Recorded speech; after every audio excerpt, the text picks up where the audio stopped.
four-corner equal balance position in your feet. So we can start from here. All right, so we are beginning the second road. And the first thing we're doing is carry tiger over mountain. So we are sinking into the feet. We're letting the hips just try to move to the feet. Our hands are dropping. We're going to drop into the right foot more. Our arms are moving into that bear stance position. And the left hip has opened the left foot out to a 30 to 45 degree angle into that northwest corner. We're going to press the right foot into the ground and pivot the right hip a little bit, which is going to let us pivot the left hip and pigeon toe that left foot. So we're going to end up with the left foot pointing into the northeast corner up there. Our hands were still in that bear stance. I'm going to push over onto the left foot, and as I sink into that, it's going to start opening my right hip. But what I'm going to do is bring the right foot in a little bit, and then I'm going to step onto that 45 degree angle back into the southeast corner there, which is the fountain corner for our room. My left hand is sort of reaching like it's a high handshake, and my right hand is just sort of hanging out around in the pocket thigh area. And I put my weight into my right foot, that front foot, and I'm going to let the left hip turn the left foot so I'm sensibly on this diagonal line. And when I do that, my right hand is released and it does an underarm circle, shoulder stretch kind of a thing, coming out to the side like we don't want to spill our little pool of water. And then we forget about the water and we raise hands onto that diagonal line.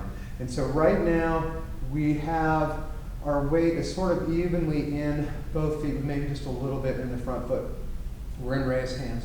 And we are going to sink a little into the left foot. We're letting the left hand fall and circle. And we press the left foot into the ground and the left hand floats up. And our hips are starting to turn back towards the diagonal line we're on. And now we're going to sort of spiral and sink down into both feet, letting the left hip turn the left foot, and we X-block on that diagonal line. Okay, so I'm over-explaining the grass sparrow's tail stuff, but if you watch the video, it'll make sense. All right, so we expand like a bubble for press.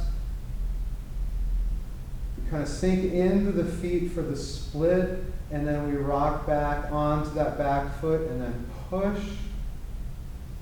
We're still on the diagonal line, so as we smooth the sand, we're going to end up with our chest facing into the northeast corner, the front closet corner there, and we're pigeon-toed. When I press my left foot into the ground for the elbow strike, my elbow strike goes to the concession corner or to that southwest corner. My left hand is just coming across like I'm keeping a big dog away from me. And now I'm going to sink into the right foot and I'm plucking into the closet corner. So this is all on an X shape instead of a plus shape. We circle the left foot by the right and we're stepping on to the diagonal line for a single whip. Next is daoist immortal flap sleeve. So it's like we can't quite clap while we're painting a rainbow and we're shifting back onto our right foot and our hands miss and they reach back and they grab a coat rack, a flagpole, something like that. Right foot comes in and it's going to step straight west towards the wall over there, and we bring along our staff, our spear, our closet rod, whatever it is, and it ends up like we are trying to jab at a piñata that is right up to the very front of the room, the north of the room. We step onto that left foot.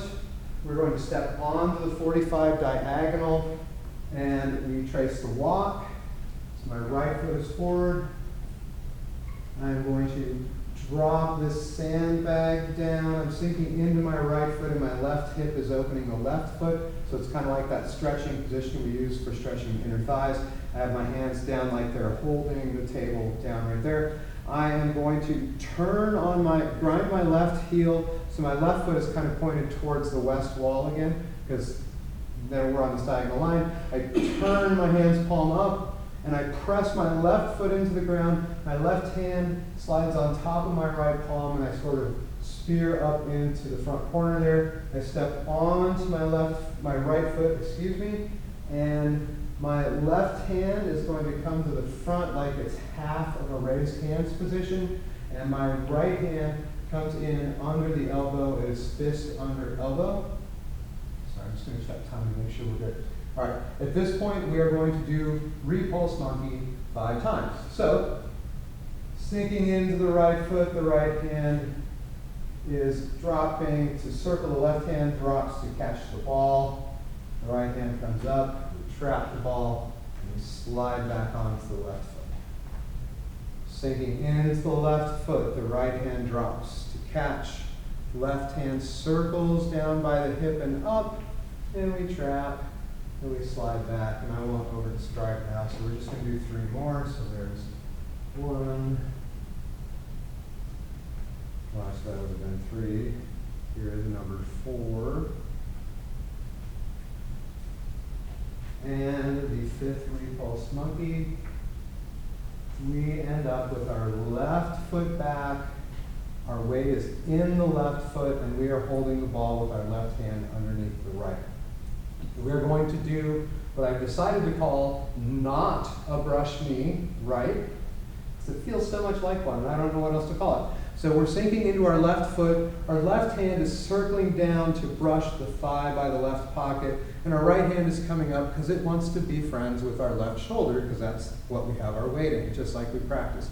So I got my right hand on the left shoulder, my left hand floats up, and just as I would now let it all fall apart and drop the hand and push, I'm actually going to step my feet together and shoot back on the diagonal line. I am going to put my weight in my right foot and sink into that, letting my left hip turn and pigeon toe. My left hand is coming to be the right shoulder's friend. My right hand is just hanging out kind of down by the left thigh. I'm going to press over into my left foot, turn the right foot all the way out. So now we are again on the diagonal going into that front corner, and we shoulder stroke. Still enough time. Pressing the right foot into the ground so that we can twist the thigh and turn the waist. We're not rising, we're just doing diagonal slant flying. So, when you twist, your left fingers are pointed into that back corner like that 45. Albert, you should, shift the right foot a little bit over because we're on a diagonal line now. Great. And so my left hand is kind of pointed back at the fountain corner there, and my right hand is, palm up like I'm expecting somebody to give me 5. Give me 5. And so now what I'm going to do, I'm going to sink into my right foot and let my left hip turn, which kind of drops the left shoulder and brings it forward. My right hand is coming to that right shoulder, and we're going to break the form pattern for just a second, so I want you to feel that again. So here's what we're going to do. Push the right foot into the ground, coming back onto the left heel, left foot a little bit, and go back into that diagonal slant flying. So you're like looking for 5, and your left hand is pointing into the corner. And we're going to go back into the right foot. We're going to let the left hip turn. We're going to let the shoulder turn and sink it. So it's sort of like we're trying to clap our hand and our shoulder together. So just kind of feel that hand going down, and we're meeting the shoulder here. And now we're pressing the right foot into the ground. The left hand is floating. We're moving into wave hands like clouds. So as my left hand is coming up, my right pinky is going to cut towards the stage or towards the east. And then it goes down, and it's like it's starting to scoop sand out of the ground or water. As I'm shifting over onto my left foot, my left hand is passing in front of my body. And then I'm going to bring my right foot in, and my right hand is starting to float up. My left hand is now cutting towards the west or towards the closets over there. And I'm sliding my left foot out. And so, wave hands like clouds, there's 2. Feet together for 3. Feet apart for 4.